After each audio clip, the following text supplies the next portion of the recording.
Mi nombre es Emiliano Salgado. Tengo 68 años, y durante 4 décadas fui administrador de una hacienda ganadera en las afueras de Aguascalientes.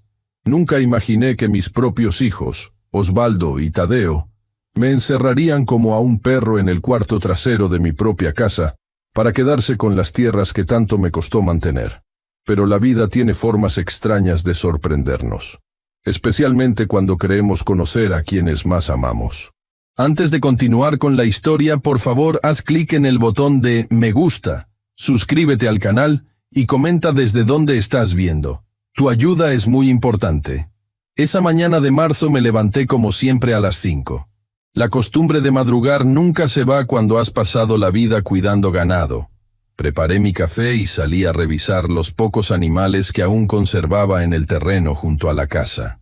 La hacienda grande la vendí hace años, pero mantuve esta parcela de 5 hectáreas donde construí mi hogar. Mi esposa Margarita murió hace 6 años de cáncer, y desde entonces vivo solo, aunque mis hijos tienen llaves y vienen seguido con mi nieto Dante. Estaba revisando una cerca rota cuando escuché el motor del automóvil de Osvaldo, mi hijo mayor. No lo esperaba tan temprano, y menos en día laboral. Lo vi bajar con su esposa Jimena y con Tadeo, mi hijo menor. Sus caras serias me indicaron que algo no andaba bien. «Papá, tenemos que hablar», dijo Osvaldo apenas me vio. Su tono era firme, como cuando tenía que dar malas noticias en su trabajo como administrador. Nos sentamos en la mesa de la cocina. Tadeo parecía nervioso, jugando con sus llaves. Jimena mantenía esa mirada fría que nunca me gustó, desde que Osvaldo la presentó como su novia hace 12 años. «El banco va a embargar mi empresa», soltó Osvaldo sin rodeos. «Necesito dinero urgente, o perderé todo.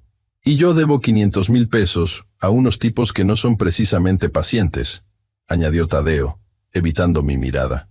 No era la primera vez que venían con problemas financieros.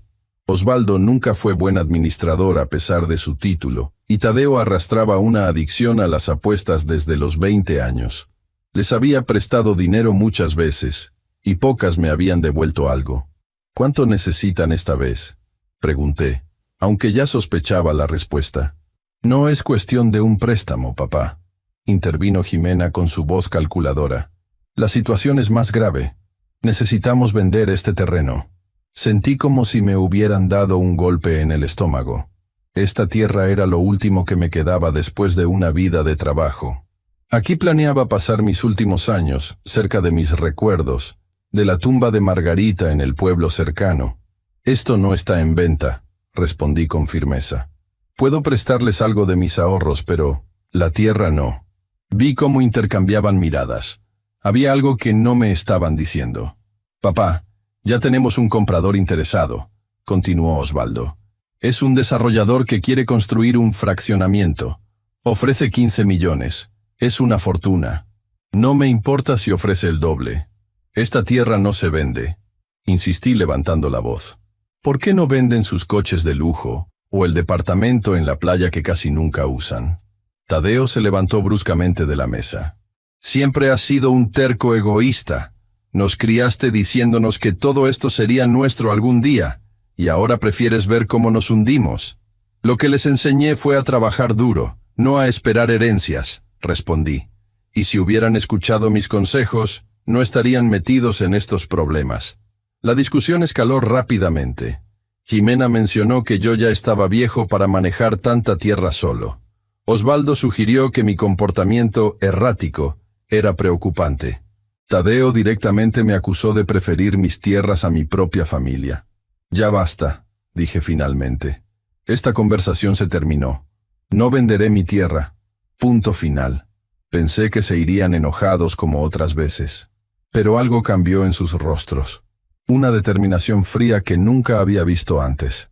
«De hecho, papá», dijo Osvaldo con un tono inquietantemente calmado, «hay algo más que debes saber». Sacó un sobre de su saco y lo puso sobre la mesa. Eran documentos médicos con el membrete de una clínica que no reconocí. «Hemos consultado con especialistas. Tu memoria ha estado fallando. Tomas decisiones irracionales. A veces hablas solo. Estamos preocupados por tu salud mental». Me quedé atónito. Era completamente falso. Mi mente estaba perfectamente clara. ¿De qué demonios hablas? Estoy perfectamente bien. El doctor Valenzuela opina diferente. Intervino Jimena, señalando una firma en los papeles. Dice que muestras señales claras de demencia incipiente. Nunca he visto a ese doctor en mi vida, exclamé indignado. ¿Lo ves? Olvidaste tus propias consultas, dijo Tadeo con fingida preocupación. Esto es exactamente de lo que hablamos. Entendí entonces el plan. Querían declararme incompetente para tomar decisiones, para quitarme el control de mis tierras. Largo de mi casa, dije levantándome. Ahora mismo. Osvaldo negó con la cabeza. No podemos dejarte solo, papá. Es peligroso en tu estado. Antes de que pudiera reaccionar, Tadeo sacó algo de su bolsillo. Vi el brillo de una jeringa. Es por tu propio bien, murmuró mientras Osvaldo me sujetaba por detrás. Luché con todas mis fuerzas, pero a mis 68 años no pude contra dos hombres más jóvenes. Sentí el pinchazo en mi brazo, y luego una pesadez invadiendo mi cuerpo. Lo último que recuerdo antes de perder la conciencia fue la voz de Jimena diciendo: «Preparen el cuarto de atrás. Nadie debe verlo así». Desperté horas después en una habitación oscura. Era el cuarto trasero de mi propia casa, donde guardaba herramientas y algunos muebles viejos. Habían instalado una cama y removido cualquier objeto que pudiera usar como herramienta. La ventana tenía barrotes nuevos por dentro, y la puerta estaba cerrada con llave. Me habían encerrado como a un perro. En mi propia casa. Intenté gritar, golpear la puerta, pero la casa está lo suficientemente aislada para que nadie escuchara. Cuando Jimena finalmente abrió la puerta para traerme comida, me explicó la situación con escalofriante calma. «Esto es temporal, suegro, hasta que firmes la autorización para vender. Le hemos dicho a todos que te llevamos a la ciudad para unos estudios médicos. Nadie sospechará si no te ven por un tiempo. Mi nieto Dante preguntará por mí», dije, buscando alguna grieta en su plan. «Dante cree que estás en un hospital especializado. Es un niño. Creerá lo que le digamos». Cuando se fue, cerrando con llave nuevamente, me senté en la cama improvisada y miré por la ventana enrejada. El sol se ponía sobre las tierras que había trabajado toda mi vida, las mismas tierras por las que ahora estaba prisionero. Pero algo que mis hijos nunca entendieron es que no llegas a viejo en el campo sin aprender a ser paciente y estratégico. Si pensaban que me había rendido, estaban muy equivocados. Esto apenas comenzaba. Pasé los primeros 3 días evaluando mi situación. El cuarto medía aproximadamente 4 por 5 metros. Tenía una cama, un colchón viejo, una mesita con una jarra de agua, un balde para mis necesidades que cambiaban una vez al día, y la ventana con barrotes que daba al patio trasero. Me traían comida 3 veces al día, generalmente Jimena o Tadeo. Osvaldo rara vez aparecía. Supongo que su conciencia no le permitía mirarme a los ojos. Al cuarto día, escuché voces en el patio. Me asomé y vi a mi nieto Dante jugando con su pelota. Estaba solo. Sin pensarlo, lo llamé en voz baja. «Dante, aquí, en la ventana». El niño se giró confundido hasta que me vio. Sus ojos se abrieron con sorpresa y corrió hacia mí. «Abuelo, mamá dijo que estabas en un hospital en la ciudad. ¿Por qué estás en el cuarto de las herramientas?» «Escúchame bien, Dante», le dije apresuradamente temiendo que alguien lo viera hablando conmigo. «Tus padres y tu tío me han encerrado aquí. No estoy enfermo. Quieren quitarme la tierra». Vi la confusión y el miedo en sus ojos. A sus 12 años, era un niño inteligente que adoraba pasar tiempo conmigo aprendiendo sobre los animales y las plantas. «¿Qué puedo hacer, abuelo?», preguntó con determinación que me sorprendió. «Por ahora no dejes que sepan que hablamos. Pero necesito que hagas algo por mí. ¿Recuerdas al comandante Iturriaga, mi viejo amigo que vino a la fiesta del año pasado?» Dante asintió. «Necesito que lo llames. Su número está en mi libreta telefónica en el cajón de mi mesa de noche. Dile lo que está pasando». Escuchamos la puerta trasera abrirse. Dante se alejó rápidamente, volviendo a su juego como si nada hubiera pasado, mientras yo me apartaba de la ventana. Esa noche no pude dormir, pensando en si Dante podría realmente ayudarme o si habría sido demasiado para poner tal responsabilidad en un niño. Pero era mi única esperanza. 2 días después, durante la comida, Jimena mencionó casualmente que habían programado una visita con un notario para la siguiente semana. «Solo necesitamos tu firma en unos documentos y todo esto terminará», dijo, como si me estuviera haciendo un favor. «¿Qué documentos?», pregunté, fingiendo desorientación. Vi un destello de satisfacción en sus ojos. Pensaba que estaba cediendo, o peor, que las drogas que seguramente ponían en mi comida estaban funcionando. Nada importante, solo una autorización para administrar tus bienes mientras te recuperas. Asentí débilmente, interpretando el papel del anciano confundido que esperaban ver. Esa noche, mientras miraba las estrellas por la pequeña ventana, hice una promesa silenciosa. No solo recuperaría mi libertad, sino que les enseñaría a mis hijos una lección que nunca olvidarían. El 7º día de mi encierro, escuché un ruido inusual en la puerta durante la madrugada. El cerrojo se movió suavemente, y la puerta se abrió. Era Dante, con una llave en la mano y una linterna pequeña. «Abuelo», susurró, «el comandante Iturriaga está al tanto. Me dio instrucciones y esta cámara. Me entregó un dispositivo del tamaño de un botón. Dice que debes grabar todo y reunir pruebas. Vendrá personalmente cuando tenga suficiente evidencia». Abracé a mi nieto con lágrimas en los ojos. «Eres muy valiente, Dante. Ten cuidado», me advirtió. «Escuché a papá y mamá hablar anoche. Si no firmas con el notario, tienen un plan B. Algo sobre una clínica donde nadie te encontraría». Un escalofrío recorrió mi espalda. El tiempo se agotaba. Dante tuvo que irse rápidamente, pero antes de cerrar nuevamente la puerta, para no levantar sospechas, me aseguró que volvería al día siguiente con más instrucciones del comandante. Me quedé sosteniendo la pequeña cámara oculta, entendiendo que había comenzado una carrera contra el tiempo. Mis hijos no solo querían encerrarme como a un perro para quitarme mis tierras, estaban dispuestos a hacerme desaparecer para siempre si era necesario. Con la cámara escondida, comencé a documentar metódicamente mi cautiverio. Cada comida, cada visita, cada conversación. Las pruebas se acumulaban, pero también aumentaba el peligro. El notario vendría en solo 5 días, y después de eso, si me negaba a firmar, me esperaba un destino aún peor que este cuarto convertido en celda. Tenía que actuar con inteligencia. No solo estaba en juego mi libertad y mis tierras, sino posiblemente mi vida. 8 días habían pasado desde mi encierro. La pequeña cámara que Dante me entregó se convirtió en mi más valiosa posesión. La escondía en diferentes lugares, a veces bajo el colchón, otras veces en un hueco que descubrí en la pared detrás de un tablón suelto. Cada vez que alguien entraba, la activaba discretamente. Esa mañana, Tadeo apareció con mi desayuno. A diferencia de Jimena, que mantenía una fachada de falsa amabilidad, mi hijo menor ni siquiera fingía. Dejó la bandeja en la mesa con brusquedad, derramando parte del café. «El notario viene pasado mañana», anunció secamente. «Más te vale cooperar». Decidí arriesgarme a provocarlo un poco. Necesitaba que dijera algo incriminatorio para la grabación.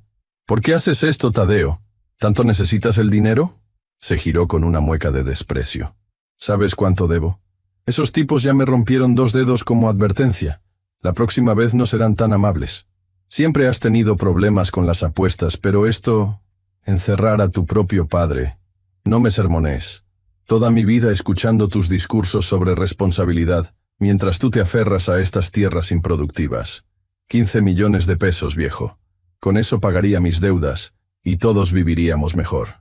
Excepto yo, que perdería mi hogar, respondí con calma, asegurándome de que la cámara captara todo. Tú vivirás con nosotros, o en esa clínica que encontró Jimena. Es muy exclusiva, según dice. Un escalofrío me recorrió la espalda. ¿Qué clínica? La sonrisa de Tadeo me heló la sangre. Una donde tratan a ancianitos como tú que ya no pueden valerse por sí mismos. Está en la sierra, muy tranquila. Nadie te molestará allí. Suena más a un lugar para deshacerse de alguien. Tadeo se encogió de hombros. Tómalo como quieras. Pero sería mucho más fácil si solo firmaras los papeles pasado mañana. Piénsalo. Cuando se fue, saqué la cámara de su escondite y la apagué. Las baterías debían durar lo máximo posible. Ahora tenía una confesión clara de las intenciones de Tadeo y la mención de la clínica misteriosa. Era evidencia, pero no suficiente para garantizar mi rescate antes de que el notario llegara. Esa tarde, mientras fingía dormir, escuché a Jimena hablando con alguien en el pasillo cercano a mi puerta. Su voz llegaba amortiguada, pero pude distinguir fragmentos inquietantes. Completamente aislado. Medicación permanente. Visitas restringidas. Estaban ultimando detalles sobre mi futuro encarcelamiento en aquella clínica. Cuando oscureció, Dante volvió a aparecer en mi ventana. Esta vez no pudo abrir la puerta. Habían cambiado la cerradura. «Abuelo», susurró. «Le di la primera memoria de la cámara al comandante Iturriaga como me indicaste. Dijo que es buena evidencia pero necesita más. Especialmente sobre esa clínica que mencionaron. ¿Te dijo cuándo podrá intervenir? Necesita una orden judicial. Está tratando de agilizarlo, pero dice que podría tomar hasta una semana. El notario viene pasado mañana», dije con urgencia. «Si firmo esos papeles, perderé todo legalmente». Dante asintió. «El comandante me dio esto por si acaso». Me pasó por entre los barrotes una pequeña píldora. Dijo que la tomes justo antes de que venga el notario. Te hará parecer desorientado y confundido. Cualquier documento que firmes así podría invalidarse después por incapacidad. Tomé la píldora con cuidado. «Eres muy valiente, Dante. No deberías estar metido en esto. Son mis padres, abuelo. Pero lo que están haciendo está mal. La maestra Rosario siempre dice que debemos defender lo que es justo, sin importar quién esté equivocado». Escuchamos un ruido dentro de la casa. Dante se alejó rápidamente de la ventana. «Volveré mañana», susurró antes de desaparecer en la oscuridad. Me quedé mirando la pequeña píldora en mi mano. Era un plan arriesgado, pero quizás mi única opción para ganar tiempo. El día siguiente transcurrió con una tensión palpable. Osvaldo apareció por primera vez en varios días. Entró a mi habitación prisión con una muda de ropa limpia y una expresión que intentaba ser profesional, pero la culpa se asomaba en sus ojos. «Mañana viene el licenciado Morales», dijo mientras dejaba la ropa sobre la cama. «Es importante que estés presentable». «¿Para qué? ¿Para firmar mi sentencia?» Vi cómo se tensaba su mandíbula. A diferencia de Tadeo, Osvaldo siempre había sido el calculador, el que planeaba a largo plazo. Su empresa de desarrollo inmobiliario había crecido rápidamente en los últimos años, pero aparentemente las apariencias ocultaban una realidad financiera desastrosa. «Es por tu bien, papá. No puedes seguir viviendo solo, tomando decisiones impulsivas». ¿Decisiones impulsivas? ¿Cómo cuáles? Como rechazar 15 millones por un terreno que apenas puedes mantener. Como insistir en cuidar animales a tu edad. Como negarme a rescatar tu negocio fracasado, completé. Vi la ira cruzar su rostro. Siempre había sido su punto débil, su orgullo profesional. Mi negocio no ha fracasado. Es una situación temporal. Con estos terrenos convertidos en un fraccionamiento de lujo podrías pagar tus deudas y seguir aparentando ser el empresario exitoso que nunca fuiste, interrumpí. La cámara estaba grabando y necesitaba provocarlo. Osvaldo golpeó la pared con el puño. «Siempre fuiste así. Nunca creíste en mí. Nunca pensaste que podría ser mejor que un simple administrador de ganado como tú. Al menos yo construí algo honestamente. No estafé a inversionistas ni endeudé a mi familia». La expresión de sorpresa en su rostro me confirmó lo que sospechaba. «Como sabes, soy viejo, no estúpido. Escucho los rumores. Sé que el fraccionamiento Las Alamedas está paralizado porque desviaste fondos de los inversionistas. Sé que hipotecaste la casa donde viven Jimena y Dante sin decírselo a tu esposa». Osvaldo palideció. Esta información me la había confiado el comandante Iturriaga meses atrás, cuando comenzó a investigar irregularidades en varios desarrollos inmobiliarios, pero yo nunca había confrontado a mi hijo al respecto. Si lo sabes todo, entonces entiendes por qué necesito esos 15 millones, dijo con voz tensa. No es solo por mí, es por Dante, por Jimena, por el futuro de todos. ¿Y mi futuro? ¿Encerrado en una clínica misteriosa en la sierra? Eso fue idea de Jimena y Tadeo. Yo solo quería que firmaras voluntariamente, encerrándome como a un perro. Muy voluntario. Osvaldo desvió la mirada. Mañana a las 10 vendrá el notario. Por favor, no lo hagas más difícil. Cuando se fue, revisé la grabación. Había obtenido exactamente lo que necesitaba. La confirmación de los problemas legales de Osvaldo, su conocimiento del encierro y la existencia de la clínica. Con esto, la evidencia era mucho más sólida. Esa noche no apareció Dante. Me preocupé pensando que quizás lo habían descubierto, pero no podía hacer nada desde mi encierro. Me preparé mentalmente para lo que vendría al día siguiente. La píldora que me había dado estaba escondida en un pequeño hueco que hice en el colchón. Dormí intermitentemente, despertándome ante cada ruido, temiendo que decidieran adelantar el traslado a la clínica. Cuando el amanecer comenzó a iluminar mi ventana enrejada, saqué la píldora de su escondite y la mantuve apretada en mi puño. A las 8 en punto, Jimena entró con el desayuno. Había algo diferente en ella, una excitación apenas contenida. «Hoy es un gran día, don Emiliano», dijo con falsa dulzura.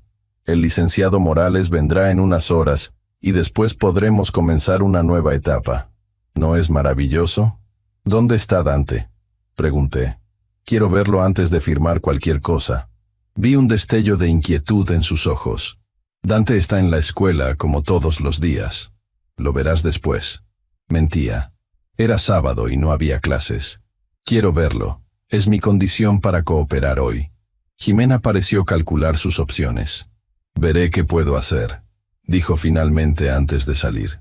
Apenas se fue, me asomé a la ventana buscando alguna señal de mi nieto en el patio. Pero todo estaba vacío. La preocupación crecía en mi pecho. ¿Dónde estaba Dante? ¿Habría conseguido entregar la segunda memoria con las nuevas grabaciones al comandante? A las 9, Tadeo entró con ropa formal, un pantalón de vestir gris y una camisa blanca planchada. «Ponte esto», ordenó. «El notario es muy puntual». Mientras me cambiaba, noté que había dejado la puerta entreabierta. Era la primera vez en días que no la cerraba con llave al salir. ¿Un descuido o una trampa? No podía arriesgarme a averiguarlo sin tener un plan claro. A las 9:30, escuché varios vehículos llegando. Me asomé con cuidado a la ventana y vi un automóvil negro, elegante, estacionándose junto al de Osvaldo. De él bajó un hombre de mediana edad con un maletín, presumiblemente el notario. Pero lo que me dejó helado fue el segundo vehículo. Una camioneta blanca con el logotipo de Clínica de Descanso La Serenidad en el costado. 2 hombres con apariencia de enfermeros esperaban junto a ella. No tenían intención de llevarme después si me negaba a firmar. Planeaban trasladarme inmediatamente, con o sin mi consentimiento. Con el corazón latiendo aceleradamente, tomé la píldora y la tragué sin agua. Según Dante, me haría parecer desorientado pero consciente. Era mi única esperanza para invalidar cualquier documento y ganar tiempo hasta que el comandante Iturriaga pudiera intervenir. 10 minutos después, comencé a sentir los efectos. Una ligera niebla mental, dificultad para enfocarme, movimientos más lentos. Era como estar ligeramente ebrio, pero con la mente lo suficientemente clara para entender lo que sucedía a mi alrededor. Escuché pasos acercándose por el pasillo. Varias personas. La puerta se abrió completamente, y entraron Osvaldo, Jimena, Tadeo y el hombre del maletín. Los enfermeros esperaban afuera, lo que confirmaba mis sospechas. «Papá, él es el licenciado Morales», presentó Osvaldo con tono formal. «Viene a ayudarnos con unos documentos importantes». El notario me miró con cierta incomodidad. «Buenos días, señor Salgado. ¿Cómo se encuentra hoy?», balbuceé deliberadamente, dejando que la medicina hiciera su efecto. «Bien, creo. ¿Quiénes son ustedes? ¿Dónde está Margarita?». Vi la satisfacción en los ojos de Jimena. Era exactamente lo que querían, que pareciera confundido, mencionando a mi esposa fallecida como si aún viviera. «El licenciado Morales te explicará todo», dijo Tadeo con impaciencia. «Solo necesitamos que firmes unos papeles». El notario colocó su maletín sobre la mesa y sacó varios documentos. «Señor Salgado, estos documentos son para designar a su hijo Osvaldo como su representante legal en todos los asuntos financieros y de propiedad. ¿Entiende lo que eso significa? Asentí vagamente, arrastrando las palabras. Que Osvaldo se encargará de todo. Exactamente, confirmó el notario mientras extendía los papeles frente a mí. Necesito que firme en los lugares marcados con una X. Tomé el bolígrafo que me ofrecía, dejando que mi mano temblara visiblemente. Comencé a firmar con trazos irregulares, muy diferentes a mi firma habitual. En el tercer documento, dejé caer el bolígrafo deliberadamente. Lo siento. No me siento bien, murmuré. ¿Dónde está Dante? Prometieron que vería a mi nieto. Vi la irritación en el rostro de Tadeo. Termine de firmar primero, luego verá al niño. El notario parecía cada vez más incómodo. ¿El señor Salgado está bajo algún tipo de medicación? Lo noto bastante desorientado. Tiene episodios así últimamente. Intervino Jimena rápidamente. El médico dice que es normal en su condición. Aún así, debo asegurarme que comprende plenamente lo que está firmando, insistió el notario. Señor Salgado, ¿entiende que está cediendo el control de todas sus propiedades y finanzas a su hijo? Propiedades. Repetí lentamente. Mi tierra. No quiero venderla. Es mi vida.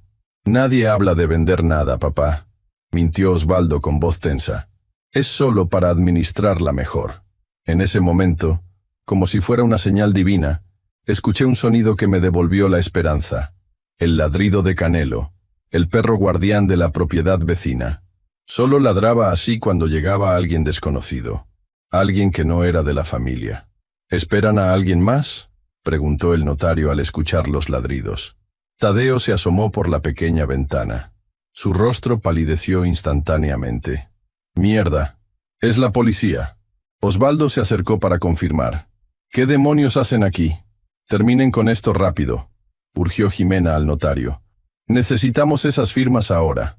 Pero el licenciado Morales, visiblemente nervioso ante la mención de la policía, comenzó a recoger sus documentos. «Lo siento, pero no puedo continuar en estas circunstancias. El señor claramente no está en condiciones de firmar, y ahora aparece la policía. No arriesgaré mi licencia por esto». Escuchamos golpes firmes en la puerta principal de la casa. Tadeo y Osvaldo intercambiaron miradas de pánico. «Los enfermeros», susurró Tadeo. «Diles que se vayan rápido». Mientras Osvaldo salía apresuradamente, alcancé a ver por la ventana lo que sucedía en el exterior. El comandante Iturriaga, con su inconfundible figura imponente a pesar de sus 65 años, acompañado por 4 oficiales uniformados, y para mi sorpresa y alivio, Dante a su lado. Mi nieto había cumplido su promesa. Había entregado las pruebas y traído ayuda justo a tiempo. Jimena intentó bloquear la puerta de mi habitación, pero el notario, claramente queriendo distanciarse de la situación, la apartó para salir. «No tengo nada que ver con esto», lo escuché decir mientras se alejaba por el pasillo. Me quedé solo en la habitación, con los efectos de la píldora disminuyendo gradualmente. Por la ventana vi cómo los enfermeros de la clínica intentaban subir discretamente a su camioneta, pero fueron detenidos por 2 oficiales. Escuché voces elevadas en la casa, órdenes, protestas. Y entonces, como una aparición, el comandante Iturriaga apareció en la puerta de mi prisión, con Dante asomándose detrás de él. «Emiliano, viejo amigo», dijo con su voz grave. «Parece que tenemos mucho de qué hablar». Asentí lentamente, sintiendo cómo el peso de los últimos días se aligeraba un poco. «Más de lo que imaginas, Manuel. Mucho más de lo que imaginas». Mientras Dante corría a abrazarme, vi por encima de su hombro cómo los oficiales escoltaban a Osvaldo, Tadeo y Jimena hacia las patrullas estacionadas afuera. Sus rostros mostraban una mezcla de ira, miedo y, por primera vez, la comprensión de que su plan había fracasado completamente. La justicia comenzaba a llegar, pero esta historia estaba lejos de terminar. Las siguientes horas pasaron como un torbellino. Los efectos de la píldora que Dante me había proporcionado fueron disminuyendo gradualmente, pero dejaron un leve dolor de cabeza como recordatorio. El comandante Iturriaga, mi viejo amigo Manuel, ordenó a uno de sus oficiales que documentara meticulosamente mi lugar de cautiverio. las barras en la ventana, la cerradura exterior, el balde que usaba como sanitario, la cama improvisada. Todo se convirtió en evidencia. Mientras tanto, en la sala principal de mi casa, otros oficiales interrogaban por separado a Osvaldo, Tadeo y Jimena. Desde donde me encontraba, podía escuchar fragmentos de sus excusas. Osvaldo insistía en que todo era por mi propio bien, que realmente creían que estaba mentalmente incapacitado. Tadeo había optado por el silencio, pidiendo hablar con un abogado. Jimena, siempre la más calculadora, lloraba desconsoladamente, interpretando el papel de esposa inocente que solo seguía las indicaciones de su marido y su cuñado. La doctora Renata Quirós, una neuróloga forense que Manuel había traído consigo, me examinó cuidadosamente en mi habitación. Realizó varias pruebas cognitivas y de memoria, revisó mis reflejos y verificó si había señales de maltrato físico o deshidratación. «Está usted perfectamente lúcido, señor Salgado», concluyó después de casi una hora de evaluación. «No encuentro ningún indicio de demencia o deterioro cognitivo significativo para su edad. De hecho, su agudeza mental es impresionante considerando lo que ha pasado estos días». Su diagnóstico quedó registrado oficialmente, contradiciendo directamente los documentos falsos que mis hijos habían preparado. Los resultados del análisis de sangre que me realizaron esa misma tarde confirmarían más tarde la presencia de ansiolíticos en mi sistema, medicamentos que nunca me habían sido recetados y que seguramente habían estado mezclando con mi comida para mantenerme dócil. Dante permanecía a mi lado, negándose a separarse, aferrado a mi mano como cuando era más pequeño, y lo llevaba a ver los terneros recién nacidos. Su valentía me había salvado, pero ahora en sus ojos veía el miedo y la confusión propios de un niño de 12 años que acababa de ver cómo sus padres eran esposados y llevados por la policía. «¿Qué pasará ahora, abuelo?», me preguntó cuando finalmente nos quedamos solos en la cocina, donde la doctora Quirós me había recomendado comer algo ligero. No tenía una respuesta simple. La situación era extraordinariamente compleja.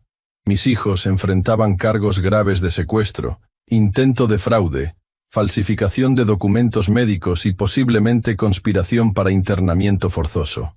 Pero también eran la familia de Dante. Su padre y su madre podrían ir a prisión por años. La justicia seguirá su curso, respondí finalmente. Pero te prometo que pase lo que pase, tú y yo estaremos bien. Manuel entró en la cocina en ese momento. Su rostro cansado mostraba la tensión de las últimas horas. Se sentó frente a nosotros con una taza de café que se había servido con la familiaridad de un viejo amigo. «Los tres serán trasladados a los separos municipales esta noche», informó. «Mañana tendrán su primera audiencia. La evidencia es contundente, Emiliano. Las grabaciones que Dante nos entregó, los testimonios de los enfermeros de la clínica que ya confesaron que recibieron dinero para mantener controlado a un anciano supuestamente peligroso, los documentos falsos. Es un caso sólido». «¿Y qué pasará con Dante?», pregunté, apretando instintivamente la mano de mi nieto. Manuel me miró con gravedad. «Legalmente, debería quedar bajo custodia temporal del DIF, mientras se resuelve la situación de sus padres. Pero dadas las circunstancias, y considerando que eres su familiar directo, podríamos solicitar una custodia de emergencia a tu favor». Dante se tensó a mi lado. «Quiero quedarme con mi abuelo», declaró con firmeza impropia de su edad. «Y así será», le aseguré. «Manuel, ¿qué necesitamos hacer? Ya inicié el papeleo. Considerando la naturaleza del caso y mi testimonio personal sobre tu capacidad mental, debería procesarse rápidamente. Mientras tanto, oficialmente Dante está bajo protección policial como testigo clave, lo que justifica que permanezca contigo. Esa noche, después de que todos se marcharan y la casa quedara en silencio, Dante y yo nos sentamos en el porche mirando las estrellas. La misma vista que yo había contemplado desde mi ventana enrejada durante los últimos días, pero ahora con la dulce sensación de la libertad recuperada. «¿Estás enojado con papá y mamá?», preguntó Dante de repente, su voz pequeña pero clara en la quietud de la noche. Era una pregunta difícil. Por supuesto que estaba furioso. La traición de mis propios hijos, a quienes había criado y dado todo, era una herida que no sanaría fácilmente. Pero también entendía el impacto que mis palabras podrían tener en un niño que, a pesar de todo, seguía amando a sus padres. Estoy decepcionado, respondí cuidadosamente. Tomaron decisiones muy equivocadas motivados por la desesperación y la codicia. Pero eso no significa que dejaron de ser mis hijos, o tus padres.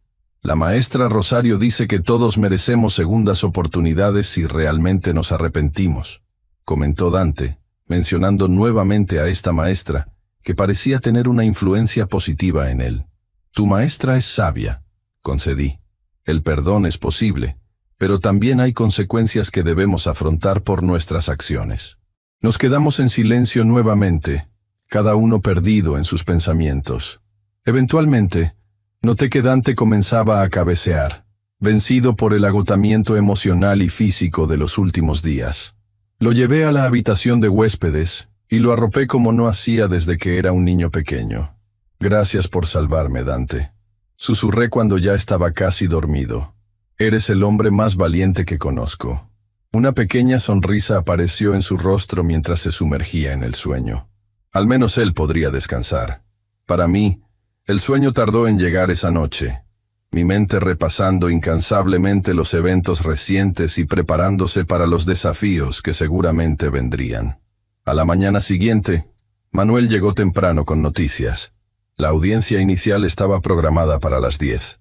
Osvaldo y Tadeo habían sido asignados a defensores públicos, mientras que Jimena había contactado a un abogado privado, aparentemente pagado por su familia. ¿Necesito estar presente?, pregunté mientras servía café para ambos en la cocina.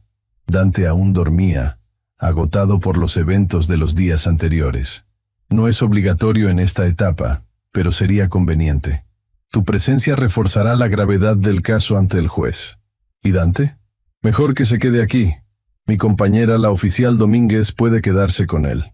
Asentí, agradecido por la consideración. Lo último que quería era someter a mi nieto al trauma de ver a sus padres en un juzgado, esposados y acusados de delitos graves.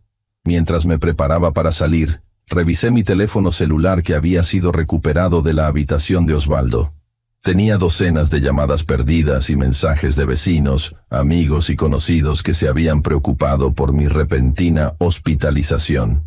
La historia ya estaba circulando en el pueblo.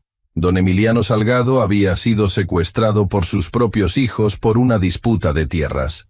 En un lugar pequeño como el nuestro, las noticias volaban, especialmente las escandalosas. Antes de salir, entré silenciosamente al cuarto donde Dante dormía.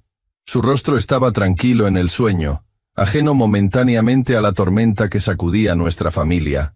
Le dejé una nota explicándole dónde estaría y asegurándole que volvería pronto. Junto a la cama, coloqué su desayuno favorito, pan dulce y chocolate caliente que mantendría su temperatura en el termo. El juzgado estaba inusualmente concurrido para ser tan temprano. Reconocí varias caras del pueblo, vecinos curiosos que habían venido a presenciar el espectáculo.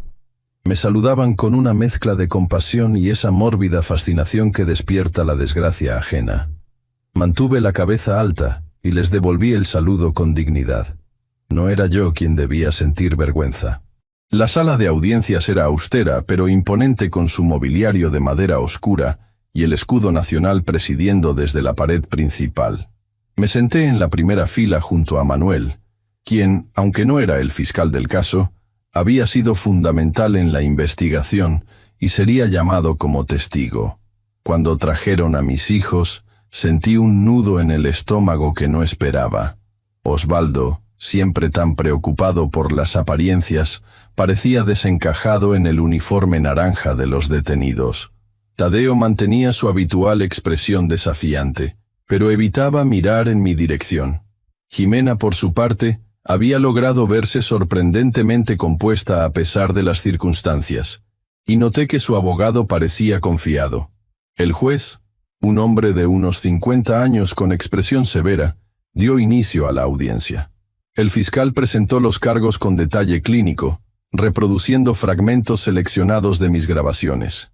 Escuchar mis propias conversaciones con mis hijos, ahora ante una sala llena de extraños, fue surreal. Las palabras de Tadeo sobre la clínica donde planeaban internarme causaron murmullos indignados entre los asistentes. Luego vinieron las declaraciones. Los abogados defensores presentaron argumentos que oscilaban entre lo absurdo y lo ofensivo, que todo había sido un malentendido familiar, que realmente estaban preocupados por mi salud mental, que las grabaciones estaban sacadas de contexto. El abogado de Jimena fue particularmente agresivo, sugiriendo que ella había sido manipulada por su esposo y su cuñado, y que no estaba al tanto de la verdadera naturaleza del plan. Cuando llegó mi turno de declarar, sentí todas las miradas sobre mí. Relaté los hechos con precisión, sin dramatismos innecesarios, pero sin omitir nada importante. Expliqué cómo mis hijos me habían drogado, encerrado y planeado despojarme de mis propiedades. Mencioné la valentía de Dante al buscar ayuda, aunque cuidé de no dar detalles que pudieran causarle problemas en el futuro. ¿Cree usted que sus hijos representan un peligro para usted si fueran liberados?, preguntó el juez al final de mi testimonio. Era una pregunta crucial que determinaría si se concedería o no la libertad condicional. Miré directamente a Osvaldo y Tadeo antes de responder. En sus ojos vi algo que no esperaba.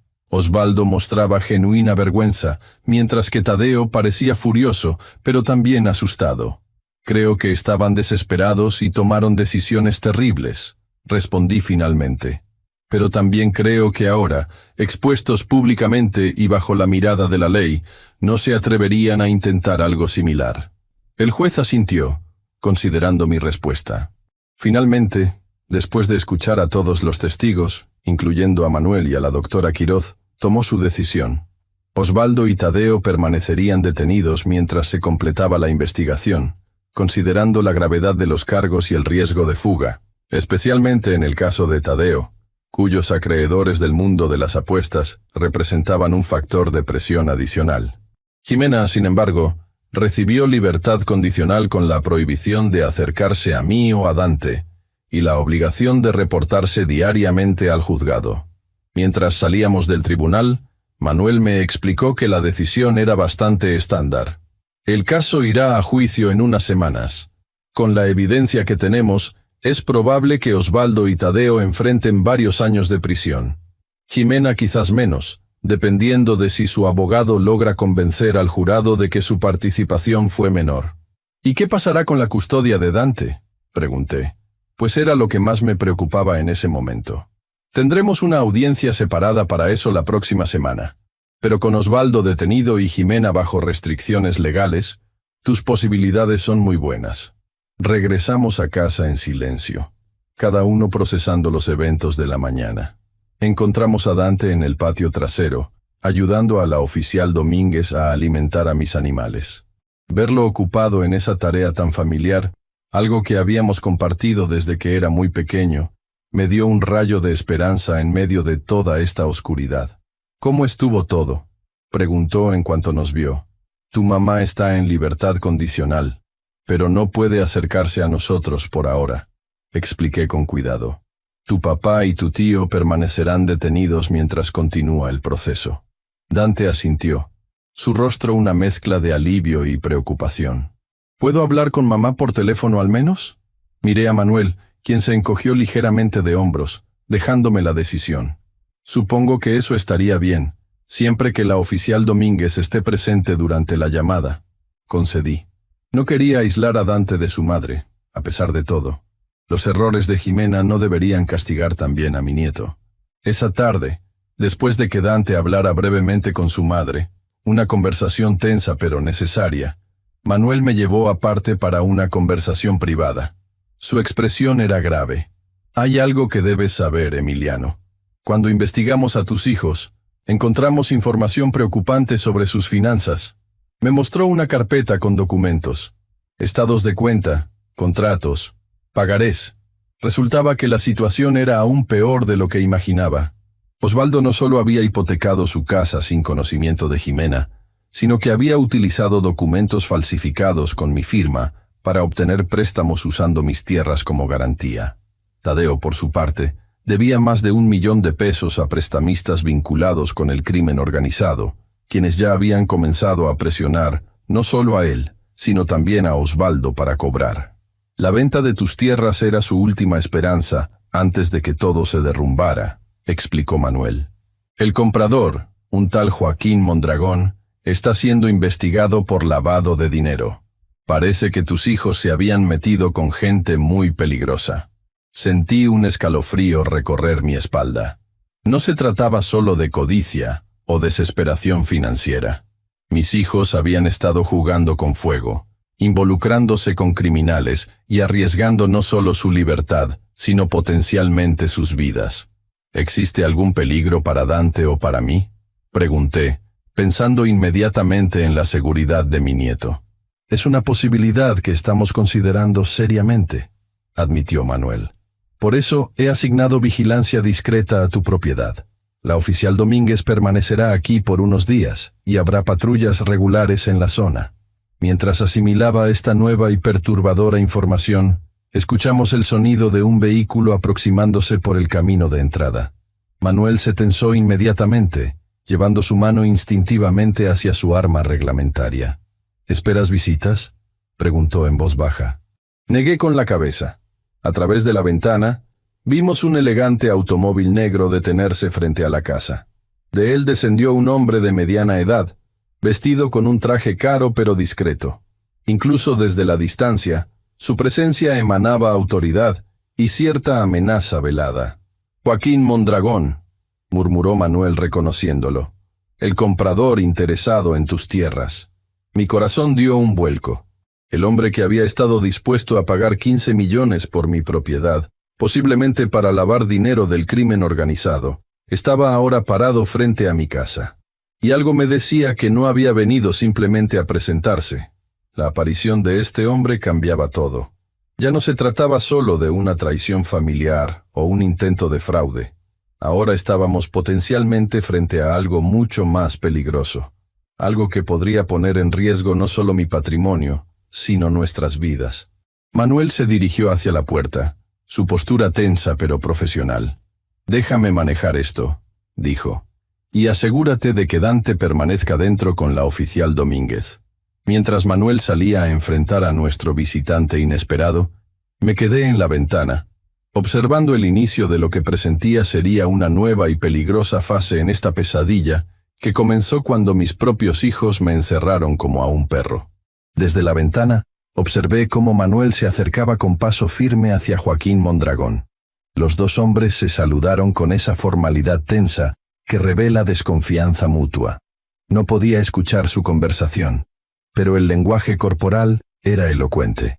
Mondragón gesticulaba con la calma estudiada de quien está acostumbrado a intimidar sin levantar la voz, mientras Manuel mantenía una postura defensiva, estratégicamente posicionado para bloquear el acceso a mi casa. Rápidamente me dirigí al cuarto donde Dante estaba con la oficial Domínguez. Mi nieto leía un libro de aventuras, ajeno a la nueva amenaza que acababa de llegar. «Lucía», le dije a la oficial, «necesito que lleves a Dante a la habitación del fondo y permanezcan allí hasta que yo les avise». La oficial comprendió inmediatamente la gravedad de la situación. Sin hacer preguntas, tomó su arma reglamentaria y guió a Dante hacia el lugar indicado. «¿Qué pasa, abuelo?», preguntó Dante, confundido por la repentina urgencia. «Solo una precaución», respondí intentando sonar tranquilo. «Un visitante inesperado que Manuel está atendiendo». En los ojos de Dante vi que entendía más de lo que yo quisiera. Este niño había madurado demasiado rápido en los últimos días. Regresé a la ventana justo a tiempo para ver cómo la conversación entre Manuel y Mondragón se intensificaba. El visitante sacó algo de su chaqueta. Por un terrible momento pensé que era un arma, pero resultó ser un sobre que entregó a Manuel. Mi amigo lo examinó brevemente y luego, para mi sorpresa, ambos caminaron hacia la casa. Me apresuré a la puerta principal, llegando justo cuando Manuel llamaba. Su expresión era indescifrable, mezcla de preocupación y algo más que no pude identificar. «Emiliano», dijo con formalidad inusual, «el señor Mondragón insiste en hablar contigo personalmente. Dice que es sobre un asunto que beneficiará a todos los involucrados». Mondragón, ahora visible completamente, era un hombre de unos 50 años, con cabello perfectamente peinado con algunas canas en las sienes y un traje que costaba probablemente más que todo mi ganado junto. Su sonrisa profesional no llegaba a sus ojos, fríos y calculadores como los de un depredador evaluando a su presa. «Señor Salgado», me saludó con una leve inclinación de cabeza. «Lamento presentarme sin avisar, pero los recientes acontecimientos han acelerado ciertos asuntos que debemos discutir». Miré a Manuel, quien asintió levemente, indicándome que estaba preparado para cualquier situación. Con cautela, invité a Mondragón a pasar a la sala, manteniendo la puerta abierta y posicionándome de manera que pudiera ver tanto a nuestro visitante como el pasillo que conducía a la habitación donde estaban Dante y la oficial Domínguez. «Seré directo», comenzó Mondragón una vez sentado, rechazando mi ofrecimiento de café o agua. «Sus hijos me deben mucho dinero, señor Salgado. Mis hijos y yo somos personas diferentes», respondí con firmeza. «Sus deudas no son mi responsabilidad». Mondragón sonrió, como si mi respuesta confirmara algo que ya sabía. «Técnicamente, tiene razón. Pero hay un problema. Utilizaron esta propiedad, su propiedad, como garantía para obtener préstamos de mi organización. Con documentos falsificados», intervino Manuel, quien permanecía de pie junto a la puerta. «Lo cual constituye fraude, como usted bien sabe». «Por supuesto», concedió Mondragón con un gesto despreocupado. «Y precisamente por eso estoy aquí, para evitar complicaciones legales innecesarias para todas las partes». Sacó otro sobre de su chaqueta y lo colocó sobre la mesa de centro. «Dentro encontrará todos los documentos que sus hijos firmaron con mi nombre o el de mis empresas. También hay copias de pagarés por un valor aproximado de 3 millones de pesos. ¿Y qué espera que haga con esto?», pregunté sin tocar el sobre. «Quiero ofrecerle un trato, señor Salgado. Yo destruyo estos documentos, liberando a sus hijos de sus deudas conmigo, y usted me vende su propiedad por los 15 millones originalmente acordados». Manuel se tensó visiblemente, pero Mondragón continuó como si no lo hubiera notado. «A cambio me comprometo a retirar cualquier presión sobre sus hijos con respecto a estas deudas, y lo más importante, a testificar a favor de ellos en el juicio pendiente, afirmando que todo fue un malentendido de negocios y no un intento de secuestro o fraude». La oferta colgó en el aire como una nube tóxica. Lo que Mondragón proponía era claro. Yo vendería mis tierras y él ayudaría a liberar a mis hijos de la cárcel, convirtiendo un caso criminal serio en una simple disputa familiar exagerada. «¿Por qué le interesa tanto mi propiedad?», pregunté, intentando ganar tiempo para pensar. «Es una ubicación estratégica para el desarrollo que planeo. Conecta perfectamente con otras propiedades que ya he adquirido. El fraccionamiento de lujo que construiré aquí será muy rentable». Algo en su tono me hizo dudar. Este hombre no había construido su imperio siendo transparente. Recordé conversaciones con vecinos sobre extraños movimientos de tierra en propiedades cercanas recientemente vendidas, y rumores sobre túneles y construcciones subterráneas. ¿Y si me niego? La sonrisa de Mondragón se desvaneció. «Entonces tendré que utilizar otros métodos para recuperar mi inversión. Sus hijos me deben mucho dinero, señor Salgado. Y en mi negocio, las deudas siempre se pagan. De una forma u otra». La amenaza implícita era clara. Si no aceptaba, mis hijos enfrentarían no solo la justicia legal, sino también la justicia particular de Mondragón, probablemente mucho más brutal y definitiva. Manuel dio un paso adelante. «Eso suena sospechosamente como una amenaza, señor Mondragón. Debo recordarle que estoy aquí en calidad oficial. Solo estoy explicando realidades comerciales, comandante», respondió Mondragón con falsa inocencia. «Los negocios tienen consecuencias, como todo en la vida». Se volvió hacia mí nuevamente. «Le daré 24 horas para decidir, señor Salgado. Mi oferta es generosa considerando las circunstancias. 15 millones por su propiedad y la tranquilidad de saber que sus hijos estarán a salvo de todo tipo de amenazas». Con eso, se levantó elegantemente y se dirigió hacia la puerta. Manuel lo siguió hasta su automóvil, probablemente para asegurarse de que realmente se marchara. Yo me quedé sentado, mirando el sobre en la mesa como si contuviera veneno. Cuando Manuel regresó, su expresión era sombría. «Esto complica las cosas, Emiliano. Mondragón no es un simple empresario. Nuestras investigaciones sugieren vínculos con organizaciones criminales, aunque nunca hemos podido probarlo concretamente. Es intocable por ahora. ¿Qué sugieres que haga?, pregunté, sintiendo el peso de la decisión que debía tomar. Manuel se sentó frente a mí, frotándose la cara con cansancio. Legalmente, no tienes obligación de aceptar su oferta. Los documentos que tus hijos firmaron son fraudulentos y no te comprometen, pero Mondragón tiene otros medios para cobrar sus deudas, completé su pensamiento. Exactamente. Y aunque podríamos intentar protegerlos en prisión, sabes tan bien como yo que hay lugares donde ni siquiera la policía puede garantizar seguridad. La habitación quedó en silencio mientras ambos contemplábamos las implicaciones. Finalmente, Manuel habló nuevamente. Hay otra opción que podríamos considerar. Una que podría proteger a tus hijos sin que pierdas tu propiedad. Me explicó su plan. Utilizaríamos el interés de Mondragón en mis tierras para tenderle una trampa. Manuel sospechaba que el fraccionamiento de lujo era solo una fachada para operaciones de lavado de dinero, posiblemente incluso para establecer una ruta de contrabando, aprovechando la ubicación estratégica de mi propiedad cerca de la frontera estatal.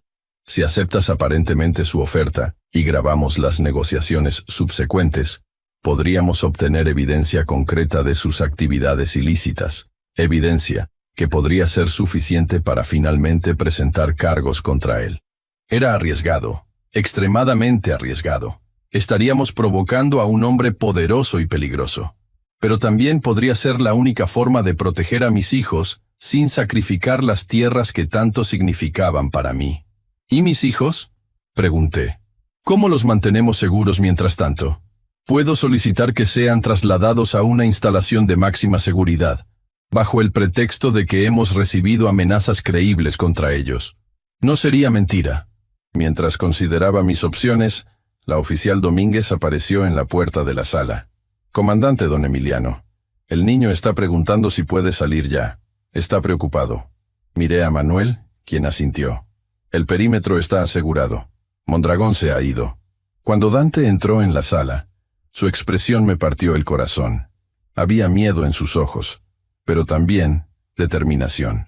Se sentó a mi lado, tomando mi mano instintivamente como buscando y ofreciendo consuelo simultáneamente. ¿Era uno de los hombres malos a los que papá les debe dinero?, preguntó directamente. No tenía sentido mentirle. Había demostrado más madurez y valentía que muchos adultos durante esta crisis. Sí, Dante. Era Joaquín Mondragón, el hombre que quiere comprar nuestras tierras. Le expliqué en términos simples la situación, omitiendo los detalles más perturbadores pero sin suavizar la verdad central. Sus padres estaban en peligro, y teníamos que decidir cómo protegerlos. Si les das el dinero, ¿dejarán en paz a papá y mamá?, preguntó con esa lógica directa propia de los niños. Posiblemente, respondí con honestidad, pero perderíamos nuestro hogar, y además estaríamos permitiendo que un hombre malo siga haciendo cosas malas usando nuestras tierras. Dante frunció el ceño, procesando la información. La maestra Rosario dice que no debemos negociar con abusadores, porque solo les da más poder. Manuel y yo intercambiamos miradas sorprendidas ante la sabiduría inesperada. Esta maestra Rosario, mencionada varias veces por Dante, parecía una influencia notable en su vida.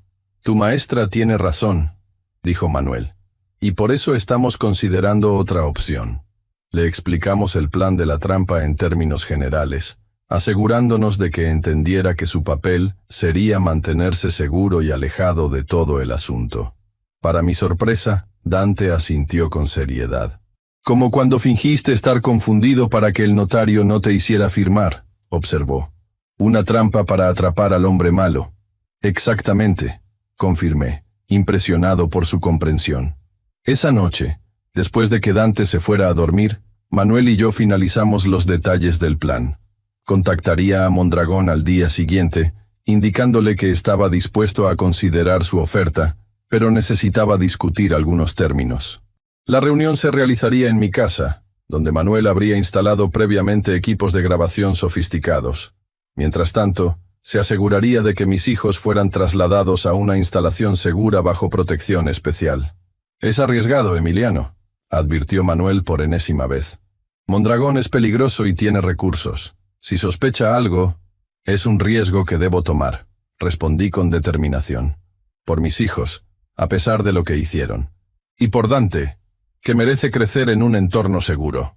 Al día siguiente, todo se puso en marcha según lo planeado. Manuel y un equipo técnico instalaron discretamente equipos de grabación en mi sala y comedor, donde se realizaría la reunión. Dante fue llevado temporalmente a la casa de la oficial Domínguez, donde estaría seguro y alejado de cualquier peligro potencial. A mediodía, llamé al número que Mondragón había dejado. Respondió al primer timbre, como si hubiera estado esperando mi llamada. Señor Salgado, espero que haya considerado mi oferta cuidadosamente. Lo he hecho, respondí. Estoy dispuesto a discutir los términos, pero necesito garantías concretas respecto a la seguridad de mis hijos. Por supuesto. Su voz sonaba complacida. Podemos reunirnos esta tarde para finalizar los detalles. En mi casa, a las 5, especifiqué, siguiendo el plan acordado con Manuel. Solo usted y yo, sin acompañantes. Hubo una pausa breve. Como desee. Hasta entonces, señor Salgado. Las horas siguientes fueron de intensa preparación y nerviosismo. Manuel repasó conmigo las preguntas clave que debía hacer para inducir a Mondragón a revelar información incriminatoria. El